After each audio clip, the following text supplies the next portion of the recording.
Hello everyone, and welcome to this week's writing Q&A. This week's question is from username DDT Games. How do you know when you have the right amount of description? How do you do it without losing your reader? And I think this is a really good question because I think it's one that sooner or later we all ask.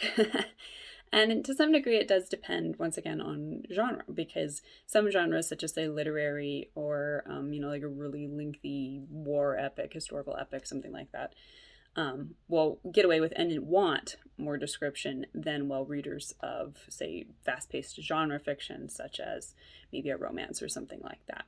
So I think knowing your audience is the first key. And secondly, you have to always keep in mind what's the purpose of what I'm sharing. Is it, advancing the reader's experience of the story?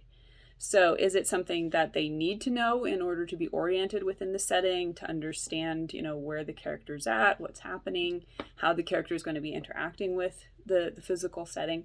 Because you don't want to end up with what I call white wall syndrome or vanishing setting syndrome, in which it's like characters are just sort of existing in this vacuum because the author hasn't described what's happening or, what the room looks like. And then all of a sudden a piece of furniture pops over here or a window and it's kind of disorienting because you're not able to visualize the scene and where the characters are within it.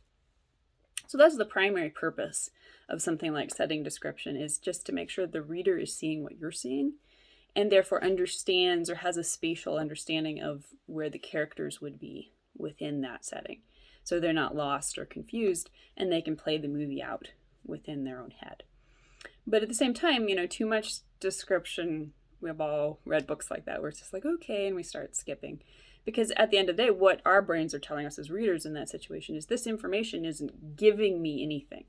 It's not actually advancing my experience of the story or providing me information I need in order to understand it or to be entertained by it. And so we move on.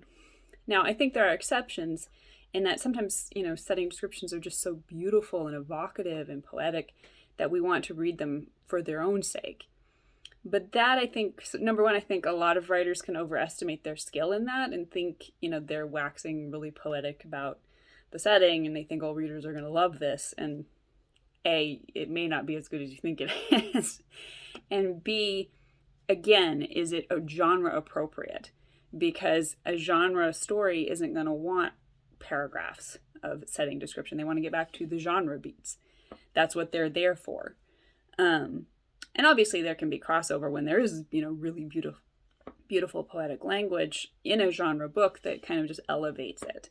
Like I think of Night Circus by Erin Morgenstern, which is basically a YA fantasy. I mean, it's very genre, but she, took it to this whole literary level, mostly through her absolutely incredible descriptions. I mean, that's a book I would read just for the descriptions.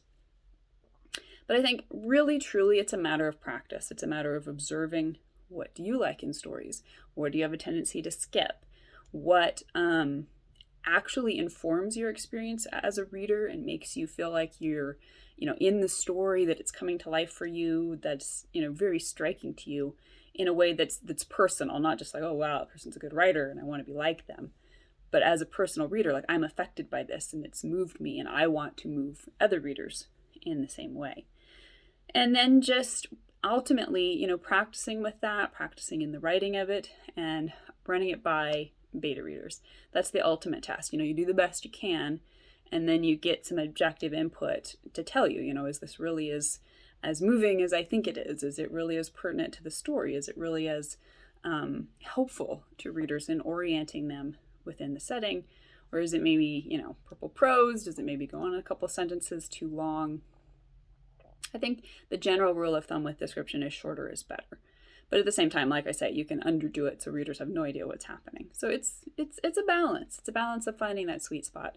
And I think maybe one of the best exercises you can do is, copying out some instances, some scenes in some of your favorite books and just looking word by word, sentence by sentence, paragraph by paragraph. How are they doing this? How are they interspersing the descriptive details maybe with dialogue or action? So it's not just this big dump of description, but instead it's something that readers can pick up as they move through the scene with the characters. So I hope that was helpful. If you'd like to have your question answered in next week's video, be sure to leave it in the comments below. And if you enjoy this video or any of my content, I would totally appreciate it if you'd consider interacting with it in some way, liking it or leaving a comment, just to let YouTube's algorithm know that you did like it. And if you'd like to further support my work, I'm here or on my website, helpingwritersbecomeauthors.com. I'm so appreciative whenever someone buys a book, and especially to those who consider becoming Patreons on patreon.com. So thank you and happy writing, and I will see you next week.